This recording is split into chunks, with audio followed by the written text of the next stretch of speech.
चांगल्या शाळेंची गरज आहे.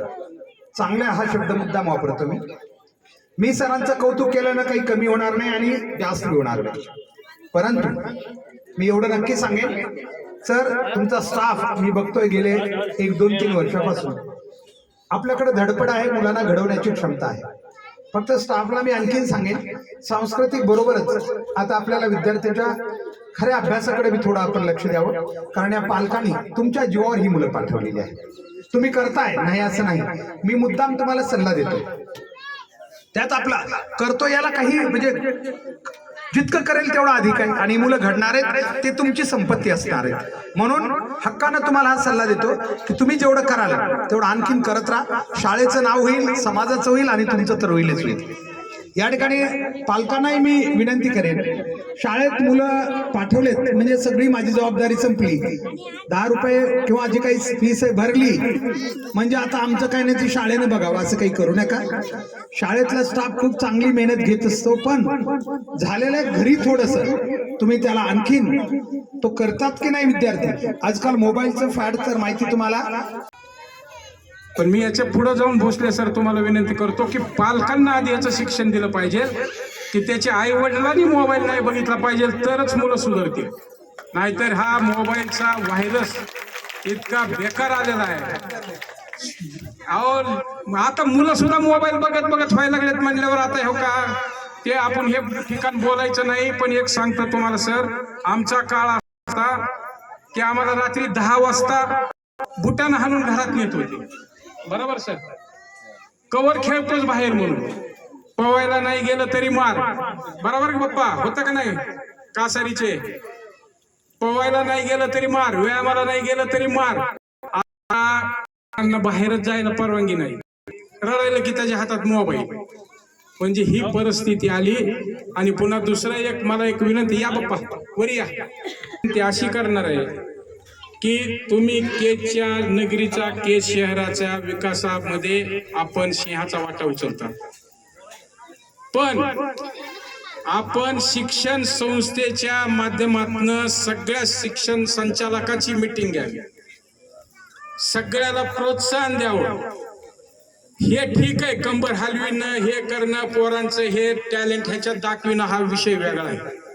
परंतु कुठं तरी शारीरिक जे आपले जे खेळ आहे, मैदानी खेळ आहे, ह्याच्यामध्ये प्रामुख्याने ह्या संस्थेनं भाग घ्यावा, जेणेकरून आपल्या तालुक्यातली कळम आंब्याची इंगळे मुलगी जी आहे ती आज आपल्या देशामध्ये नंबर 1चं नाव तिचं झालं. तिनं जवळपास आपल्या खो खो मध्ये आपल्याला जागतिक लेवलचं पारितोषिक मिळवून दिलं.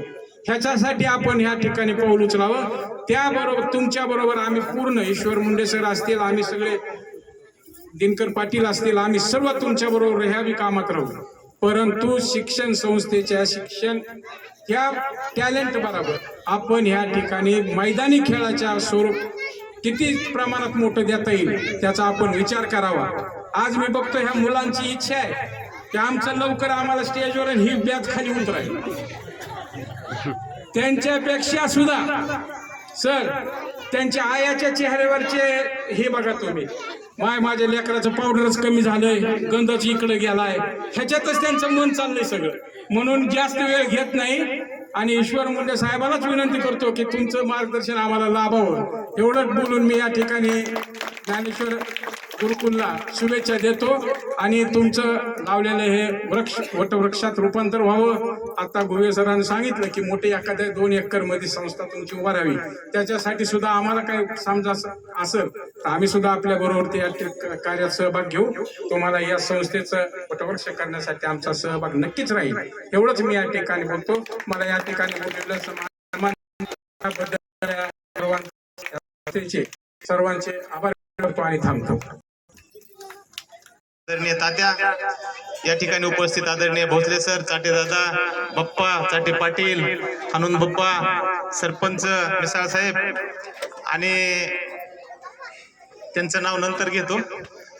या ठिकाणी उपस्थित सर्व या परिसरातले सरपंच धनंजयजी कुलकर्णी साहेब, खतीब भैया, या परिसरातले सरपंच आणि ज्यांनी सरांच्या बरोबर मैत्री जोपासली आणि त्यांच्या शैक्षणिक कार्यामध्ये सहभागी असलेले सर्व परिचित, पालक, त्यांचे मित्र, या शाळेचे मुख्याध्यापिका, सर्व स्टाफ, विद्यार्थी, संस्था चालक, सर्वजण. आणि आता मी त्यांचं नाव उशिरा ह्यासाठी घेतो म्हणलं की ज्यांनी आमचं कुणाचंच आता 2-3 जणांचे भाषण झाले स्टेजवरचे, तुमचं सगळ्याचं लक्ष, चांगलं भाषण करून तुम्ही ऐकलं ते जनाताई काकडे यांचं ऐकलं. कारण माझं लक्ष होतं की जास्त कुणाचं लक्ष देऊन तुम्ही ऐकायला लागले. तुम्हाला वाटलं असं वाह बाई पण भारी, आणि खरंच आहे ताई पण भारीच आहे ना. ताईंनी अत्यंत आमची विद्यार्थिनी आहेत त्या जनाताई काकडे सरपंच, आणि त्यांचे मिस्टर पण माझे मित्र आहेत. खरोखरच ताई पण भारी आहेत. त्यांच्या गावामध्ये त्यांनी चांगलं काम केलं. या डायसवर त्यांनी सांगितलं की धीटपणा आला पाहिजे. जरी आपल्याला वाटलं की हे स्वागत समारंभ, भाषण वगैरे असे पार पुढे चालले, पण ह्याची गरज असते. कारण शिक्षण असं नसतं की इकडं बटन दाबलं की इकडून काहीतरी विद्यार्थी घडला, असं होत नसतं. त्याला दिसलं पाहिजे, दाखवलं पाहिजे. दृक श्राव्य प्रक्रिया आहे. शिक्षण हे दिसलं पाहिजे आणि ऐकलं पाहिजे, मग शिक्षण होत असतं. म्हणून हे सुद्धा व्हायला पाहिजे. नाही तर तुमचा मुलगा कलेक्टर झाला, स्टेजवर लागला थरथर कापायला, असं चालत नाही. त्याला स्टेजवर येऊन सुद्धा माईक घेऊन हातामध्ये भाषण करता आलं पाहिजे, सत्कार घेता आला पाहिजे, बोलता आलं पाहिजे, लोकाभिमुख होता आलं पाहिजे. म्हणून ही जी संस्था आहे ज्ञानेश्वर गुरुकुल, ही कराड सर आणि सर्व त्यांचा शिक्षक वृंद हे अत्यंत सगळे उपक्रम चांगल्या पद्धतीने राबवतात. आणि हे राबवत असताना विद्यार्थ्यांचे कलागुण दिसले पण पाहिजेत आणि ते शोधले पाहिजेत. तुम्ही सर्वजणांनी आपल्या विद्यार्थ्यांसाठी तयारीने आलेले आहेत सर्व कार्यक्रमासाठी. आता मोबाईलचा विषय झाला, तुम्ही त्यावेळेस जास्त हसलात की पालकांना सांगायला पाहिजे, म्हणजे ह्यांच्या मिस्टरांना सांगायला पाहिजे तुम्ही कमी मोबाईल वापरा म्हणून. कारण घरामध्ये असं होतंय की ते मुलगा काय करायला, स्वयंपाक ताईने काय केलाय माहित नाही, ह्यांचं आपलं मोबाईलवर चालू असतंय. जेवायला वाढलेलं तुम्ही कधी कधी ताट उचलून घेऊन जा, त्यांना कळणार पण नाही.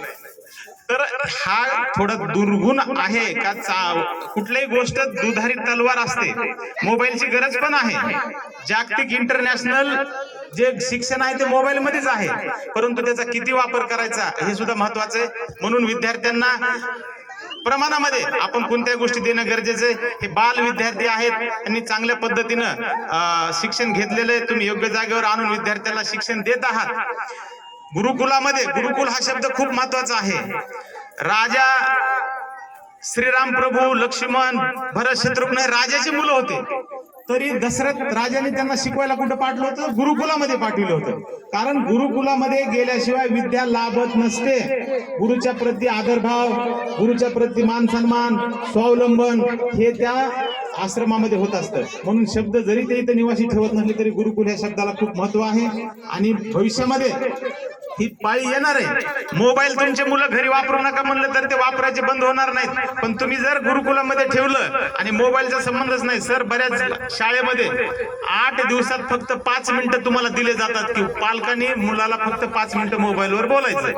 त्याला टाइम ठरवून दिलेला असतो आणि मग ते विद्यार्थी आपल्या पूर्ण ताकदीनिशी ते शिक्षण घेतील आणि देशाचं भविष्य घडल. आपलं देशाचं भविष्य हे मुलं आहेत, परंतु त्यांना काही चुकीच्या सवयी न लागता त्यांचं आरोग्य चांगलं राहणं हे खूप महत्वाचं आहे.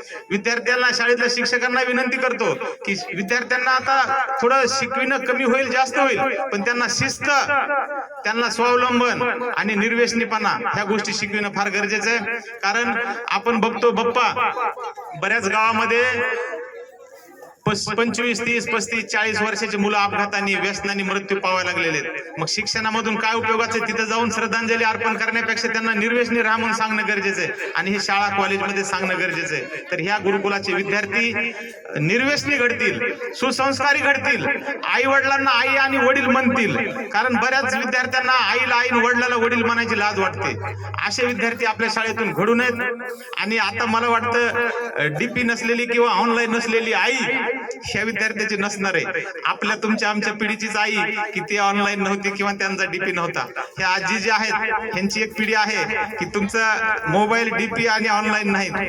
पुढची जी आई आहे आता, तर ती आधुनिक काळाची आई येतात. तर तुम्ही हे संस्कार देणं गरजेचं आहे. कारण भीती अशी वाटायला लागली की आपले बालकाश्रम किंवा वृद्धाश्रम जास्त वाढू नयेत. संस्कार आपल्या मुलांना देणं गरजेचं आहे. हे द्यावेत. ही पालकांची पण, शाळेची शाळेच्या विद्यार्थ्यांची पण आणि शिक्षकांची संस्था चालकाची जिम्मेदारी आहे या गुरुकुलातून सुसंस्कृत विद्यार्थी घडतील अशी अपेक्षा करतो आणि त्यांना शुभेच्छा देतो त्यांच्या प्रगतीमध्ये. तुम्ही जसं म्हणले की 2 एकर मध्ये गुरुकुल व्हावं तर ह्याच्यासाठी तनमन धनाने मी सगळ्यांच्या सोबत आहे एवढंच या प्रसंगी शब्द देतो. तुमच्या सर्वांचे आभार मानतो आणि थांबतो. धन्यवाद. जय हिंद, जय भारत.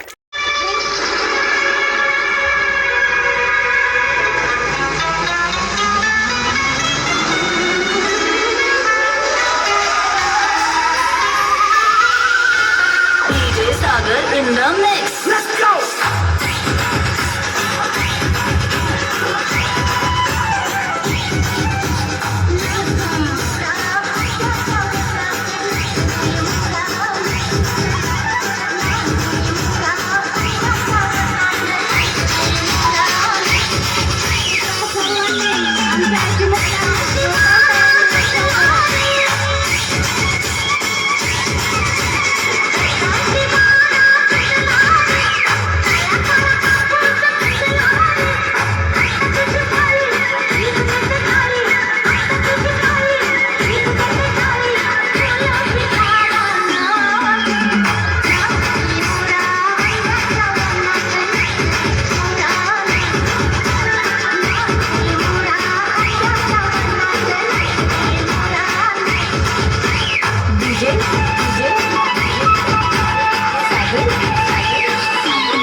शाबास.